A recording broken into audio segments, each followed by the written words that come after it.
Now, this is something that most of the gurus would never tell you or share with you, and you're never going to learn go into a traditional real estate brokerage. To find the best real estate deals, you need the insider knowledge.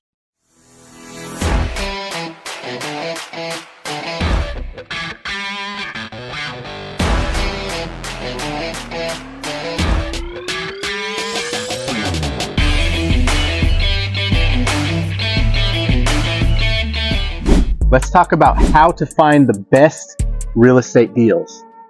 Well, number one, if you see the sign behind me, this no trespassing sign, that's a pretty quick tall tale sign that that property is either vacant or dealing with some type of vandalism.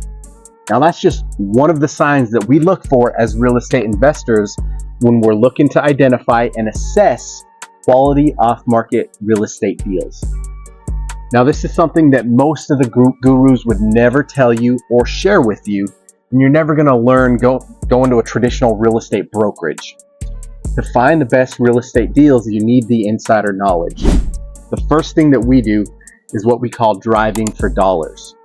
You can hop in your car and drive through any one of these neighborhoods looking for broken down, abandoned, and distressed houses. Some quick signs that you can tell about this. Again, we got the signs on the front door.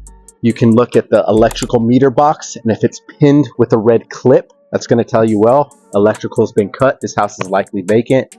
We also look for tall grass, distressed yards, broken windows, siding that's dilapidated and falling off the house. Any signs of the property looking a little bit distressed or a little bit abandoned.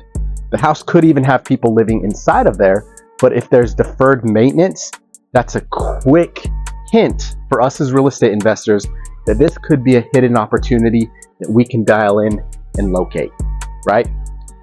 Now, driving for dollars, I'll compile a big list of all of the deferred maintenance properties in my local area and municipality. From there, we'll take that list. We'll do something what's called skip tracing. So we'll send the records out to get the owner's contact information so we can get them on the phone and negotiate a price. In many cases, these homeowners are tired of dealing with these beat up abandoned houses and will likely be willing to sell them at a discount. Now, a lot of this information we teach inside of our inner circle, where we help real estate investors learn how to find these deals and how to get the juiciest prices when you negotiate them down. You guys want to learn more of the game? Make sure you subscribe to this channel, and we got some free resources for you inside of the description. I'll see you on the other side.